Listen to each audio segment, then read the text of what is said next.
આજે મેં એવું કહ્યું કે અમારા ગામડાની અંદર સર્વર ખૂબ ધીરું ચાલી રહ્યું છે. સર્વરને લઈને જે તકલીફો પડતી હોય અને એમાં પણ ખાસ કરીને એવું છે કે ભાઈ 100 મીટરની રેન્જમાંથી જ આ અપલોડ કરવું, તો એના માટે પણ વૈકલ્પિક કંઈક વ્યવસ્થા કરવા માટે અમારી રજૂઆત છે. અને ઓનકોમ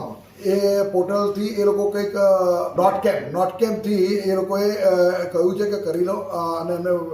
પતલો રસ્તો કાઢ્યો છે. આપના માધ્યમથી સરકારને પણ ખૂબ અપીલ કરું છું કે ખૂબ મોટી નુકસાની છે, તો એ નુકસાનીને સંપૂર્ણ રીતે ભરપાઈ થાય એ રીતે ખેડૂતો માટે સરકાર ખૂબ પોઝિટિવ છે, તો પોઝિટિવ વિચારી અને સારું વળતર મળે એવી અપેક્ષા છે. આજની તારીખે તાલુકા સેવા સદન માન્ય પ્રાંત અધિકારી અને માન્ય મામલતદારની હાજરીની અંદર ગ્રામસેવકોને બોલાવી અને સૂચના આપવામાં આવી અને એમને કઈ રીતે સર્વે કરે છે અને ખાસ કરીને જે પોર્ટલ પર જે રીતે અપલોડ કરવો છે એમાં ખેડૂત આ વસ્તુથી અજ્ઞાન હોય અને એમને આ વસ્તુ ના ફાવતી હોય તો એનો પૂરેપૂરો સહકાર આપી અને જે રીતે ડાંગર, કપાસ, તમાકુ, સોયાબીન અને અન્ય પાકોની અંદર પણ મોટા પાયે નુકસાન છે, તો સાચો નુકસાનીનો સર્વે ઉપર સુધી પહોંચે એટલા માટે આજની મિટિંગ રાખી.